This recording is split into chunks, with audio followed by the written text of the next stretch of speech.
Hola, buenas noches. Mi nombre es Rosa Isela Campos Salas y el día de hoy voy a compartir un resumen sobre un video que habla sobre el desarrollo embriológico del sistema nervioso. Bueno, primero que todo, esto va a suceder o se va a dar en la formación o cuando esté formado el ectodermo. Vamos a ver qué sucede ahí. Esto se da a partir del proceso de gastrulación, ¿sí? Las células del epiblasto migran para formar el primer endodermo y el segundo mesodermo para construir el ectodermo en la parte más superficial. En la primera diapositiva nos damos cuenta de que se hace una línea imaginaria para poder darnos cuenta qué es lo que está sucediendo abajo del ectodermo. Ok, una vez que esto sucede, se da paso o se forma lo que es la línea primitiva, ¿sí? La cual surge de la notocorta debajo del recién formado ectodermo y sobre estos pues va a surgir o va a nacer la denominada placa neural. En estas tres diapositivas o en esas tres figuras o imágenes vamos a podernos dar cuenta del desarrollo del tubo neural.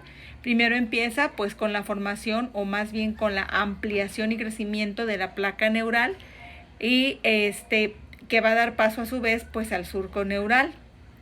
En la segunda imagen vamos a darnos cuenta cómo crecen las capas mesodérmicas y los pliegues neurales del ectodermo para empezar a cerrarse. Si nos damos cuenta en la fotografía número 2 vamos viendo esa elevación que va formando el enrollamiento que dará paso al tubo, como lo vemos en la figura número 3. Ahí ya los pliegues neurales están completamente elevados y ya sumamente definido lo que es el tubo neural. En estas imágenes podemos darnos cuenta que seguimos con ese pequeño corte que se le hizo al ectodermo para poder visualizar qué es lo que está sucediendo una vez que se formó el tubo neural. Podemos darnos cuenta que dentro de este tubo neural se va a ir formando o se irá dando paso a la médula espinal hacia un sentido en la parte superior o más craneal. Este ectodermo se ve más amplio o más ensanchado y hacia la parte caudal pues está mucho más reducido. En la tercera imagen podemos darnos cuenta que el embrión o producto ya está más formado, más definido, a excepción de que no se ha cerrado por completo el tubo neural tanto en la parte superior como en la parte caudal o inferior. Estas aberturas se le denominan como neuroporo. Uno es rostral, el de arriba, y el otro es caudal, el de la parte de abajo. En la última imagen es una vista lateral o dorsal. Nos vamos a dar cuenta, ¿verdad?, que por ahí del día 25 se va a ir cerrando el neuroporo rostral o superior, y como por ahí del día 28 se cerrará el tubo o la parte caudal del tubo. ¿Sí? En el momento en que se cierran los tubos, pues los neuroporos, ya se va a ir formando por completo y de una manera más definida el tubo neural. Bueno, en esta imagen, que es una vista termográfica clínica, nos vamos a dar cuenta cómo lo que va a ser la médula espinal ya está completamente definida, ¿sí? Y vamos a darnos cuenta que se empiezan a formar unas vesículas cerebrales, pues obviamente primitivas, y a lo largo de este tubo neural, ¿sí? Ya cerrado por completo. Pues bien, estas vesículas van a ir dando forma a las partes del sistema nervioso, como es el prosencéfalo, al mesencéfalo, al romboencéfalo y posteriormente a la médula espinal. También es importante mencionar que cuando ya se encuentra todo esto cerrado y formado, se empiezan a dar las flexuras. Una es la flexura cefálica y otra es la flexura cervical. Esto es conforme va avanzando en crecimiento el feto, el embrión, pues se van dando estas curvaturas. Recordemos que estas mismas curvaturas van dando paso a la formación de los demás órganos. Bien, este mapa nos ayuda a tener una idea más precisa de la formación o de las partes que se van formando del sistema nervioso.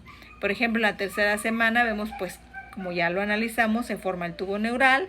En la cuarta se van las vesículas de esta médula espinal, o de lo que va a ser la médula espinal, se va dividiendo en las vesículas del prosencéfalo, el mesencéfalo, el romboencéfalo y la médula espinal.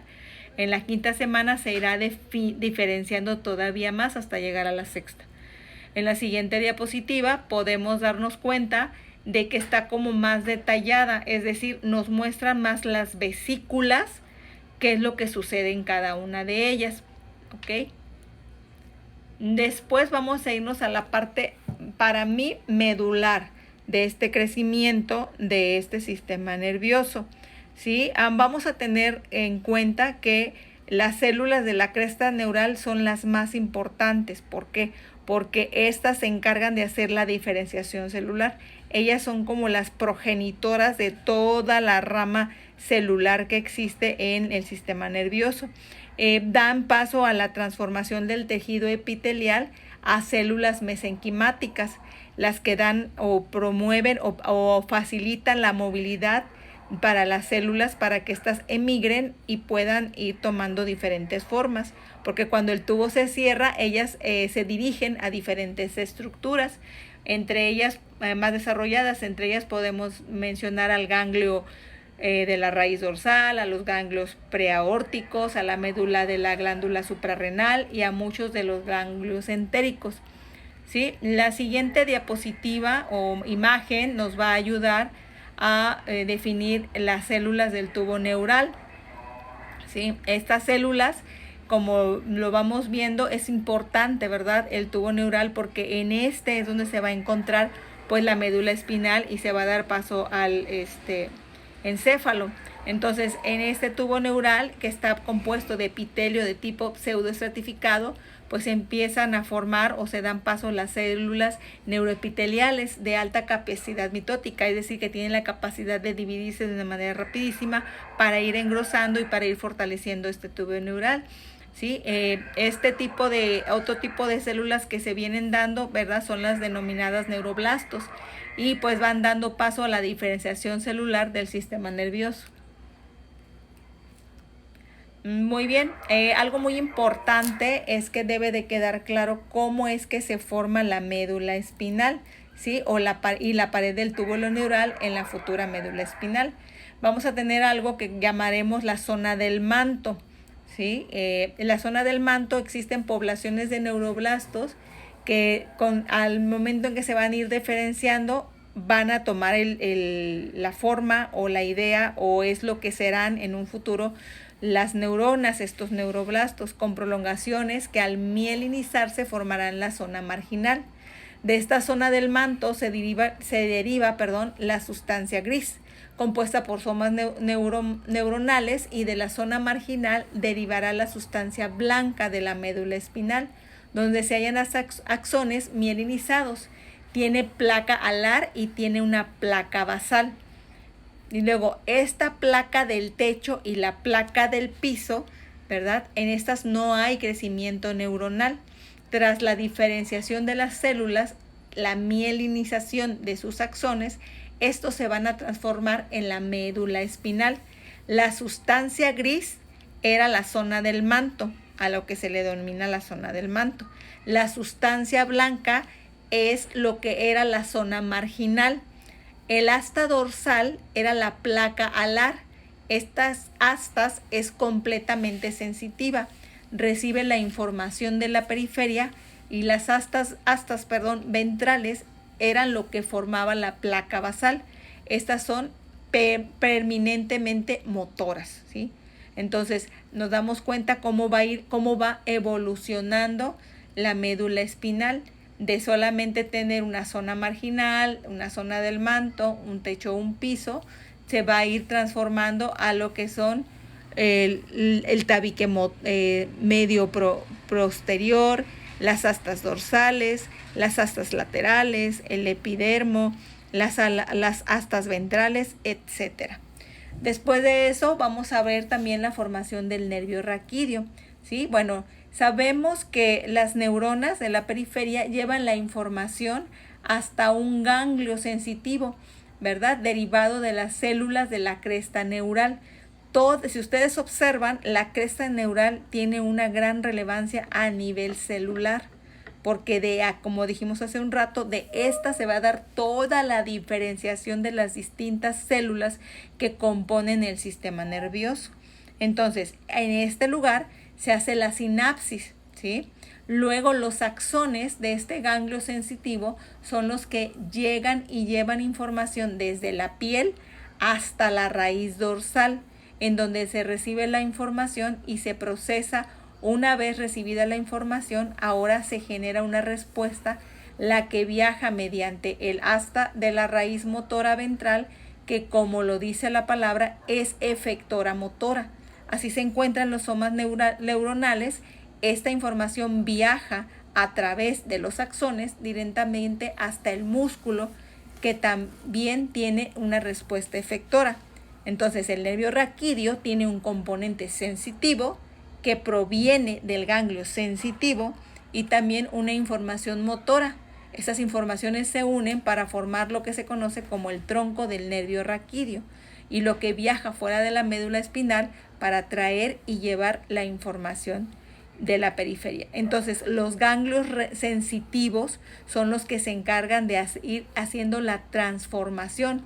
La raíz dorsal, la que lleva esta transformación, y la raíz ventral es la que va a definir hacia dónde se va a dirigir esta información que se recibe de la periferia o de la zona externa. Muy bien, por último, casi ya para terminar, vamos a ver algo muy importante, ¿sí? Y esto es la mielinización del sistema nervioso. Existen algunas células del sistema nervioso que no necesitan ser mielinizadas. Dice, tienen mielina los axones. Los que sí tienen mielina son los axones de las neuronas que están dentro del sistema nervioso central. Esas sí necesitan ser mielinizadas, ¿ok? Entonces, las células que se mielinizan son los oligodendrocitos. Esas son las que mielinizan. Estos pueden mielinizar varios axones a la vez en el sistema nervioso central. Neuronas que viajan hacia la periferia y que viajan por los nervios raquídeos y que forman los nervios periféricos son mielinizados por las células de Schwann, ¿sí? Entonces, estas solo pueden mielinizar un solo axón de un nervio periférico. Entonces, las células de Schwann pues solamente mielinizan uno. Los oligodendrocitos tienen más capacidad de mielinización.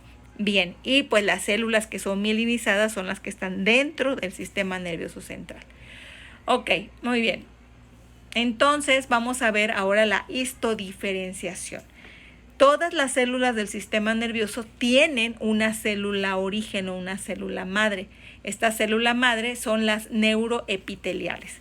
De estas se van a derivar los neuroblastos bipolares, es decir, que tienen 2 axones. De estos también se van a derivar los neuroblastos multipolares, es decir, los que van a ser en algún momento las famosas neuronas, puesto que vemos aquí ya formado el axón y vemos también las dendritas. De las neuroepiteliales, ¿sí?, se van a derivar otra gama, que son los glioblastos. Estos van a dar origen a la glía, ¿sí? Entre ellos vamos a tener, por ejemplo, a los astrocitos protoplasmáticos y a los astrocitos fibrilares. Muy bien, de este mismo glioblasto vamos a tener la oligodendroglía, que es también, como acabamos de decir, parte de la neuroglia, que sabemos que es la que soporta realmente a todo el sistema de las neuronas.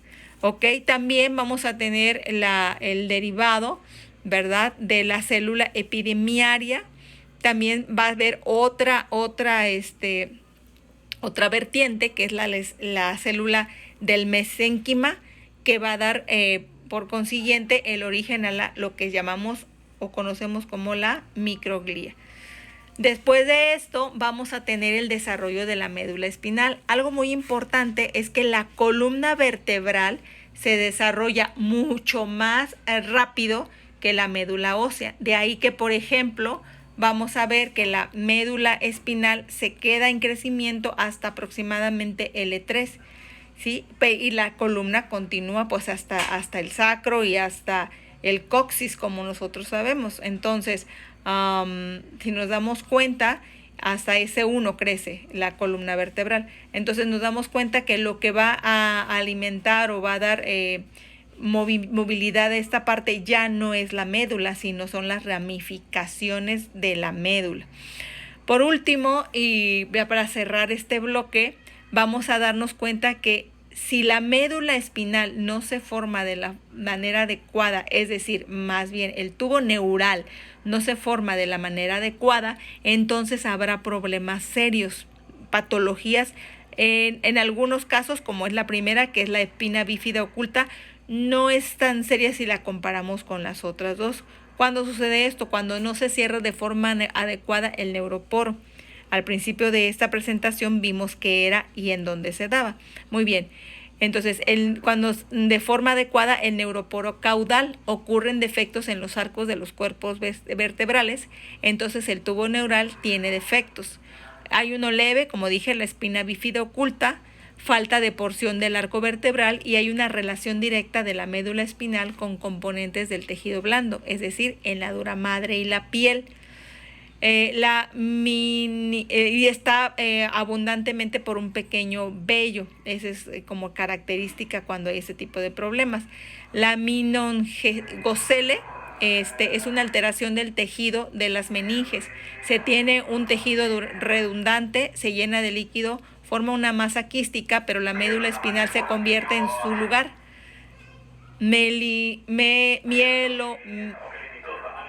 Mielomeningocele, parecida a la segunda, pero el defecto es mucho más grave, por lo que hay un desplazamiento de la localización normal de la médula espinal. Y pues por mi parte es todo. Bonita noche.